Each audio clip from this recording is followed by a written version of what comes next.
Papa, dis pourquoi on est tous différents? Bonne question! Tu penses à quoi exactement? Avec Juju et Simon, par exemple, on n'aime pas les mêmes choses. On n'apprend pas pareil. Parfois, j'ai l'impression qu'on se ressemble pas du tout. Tu veux une réponse honnête? Oui. En fait, chaque humain est conçu suivant son propre plan de construction, qui se trouve dans son corps, et qui est unique. Sauf chez les vrais jumeaux, qui ont 100% de leur ADN de départ en commun. Un plan? Un plan comme pour construire une maison? Exactement. Ce plan s'appelle l'ADN. C'est comme un grand livre qui constitue le mode d'emploi pour créer un nouvel être humain. Chacun en a un exemplaire unique, même si tous les humains sont semblables à plus de 99%. La partie qui reste, c'est l'espace où se jouent les différences individuelles et les ressemblances familiales. Les frères et sœurs partagent environ la moitié de cette petite marge, ce qui explique pourquoi ils se ressemblent tout en étant si différents.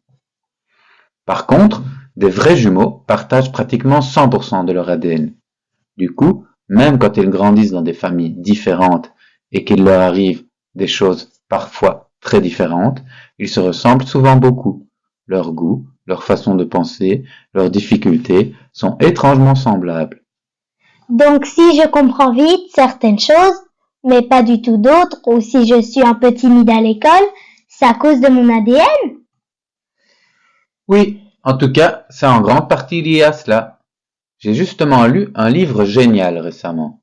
Il a été écrit par un scientifique qui s'appelle Robert Plomin.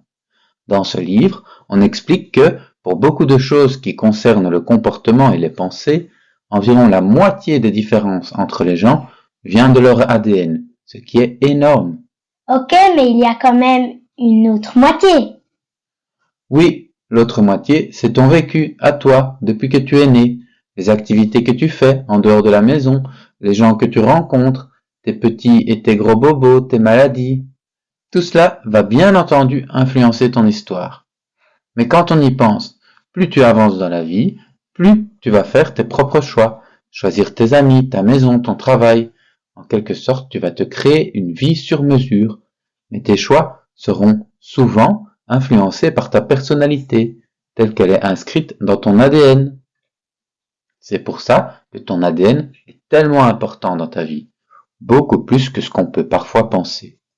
Ok, mais les parents et l'école dans tout ça? Les parents et l'école que tu fréquentes comptent, bien entendu, mais pas autant qu'on le croit. C'est pour ça que ce qui est surtout important pour moi, c'est que tu te sentes bien avec nous et qu'on crée une bonne relation, même quand tu seras adulte. Et pareil avec l'école. Je trouve que c'est important que tu t'y sentes bien, vu le temps que tu y passes. Par contre, je sais que je ne pourrai pas faire grand-chose pour changer le plan qui guide ta construction depuis ta naissance. En fait, à main nue, je ne pourrai jamais transformer l'adulte que tu seras amené à devenir, avec ses points forts et ses points faibles, et l'école non plus d'ailleurs. En revanche, je peux décider de t'aimer et de toujours te soutenir tel que tu es. Mais à l'école, les écrans, les règles, ça compte quand même, non?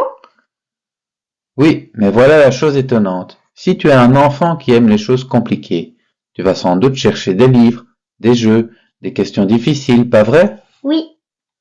Mais si tu es un enfant comme ça, probablement que tes parents diront de toi que tu es comme ça parce qu'ils ont bien fait les choses, qu'ils t'ont beaucoup stimulé, qu'ils ne t'ont pas mis devant les écrans, etc. Lorsqu'en réalité, c'est surtout ton ADN qui t'a poussé vers ces activités plus compliquées et ce comportement qui fait la fierté de tes parents. Et pendant ce temps, d'autres enfants, eux, auront plus tendance à vouloir regarder beaucoup les écrans et à ne pas vouloir s'arrêter. Et leurs parents vont devoir s'adapter à eux. Évidemment, ils tiendront un autre discours et diront que, quoi qu'ils fassent, c'est très compliqué de faire autre chose à leur enfant que de regarder des écrans. En fait, tu sais quoi?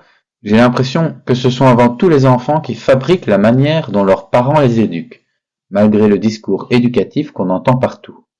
Ah ouais, d'accord. Et ça change quand on grandit? Non, justement, puisque plus tu grandis et plus tu vas pouvoir choisir ce qui te ressemble et t'attire. En fait, ton ADN va prendre de plus en plus de place dans ta vie et tu vas devenir pleinement qui tu es.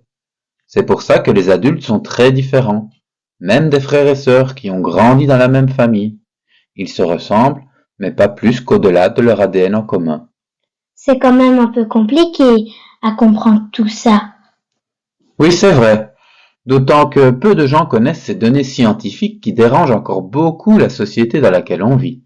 Pourtant, je suis certain que si plus de gens savaient et acceptaient cela, ils seraient globalement plus tolérants envers les autres et le monde en général s'en porterait peut-être mieux.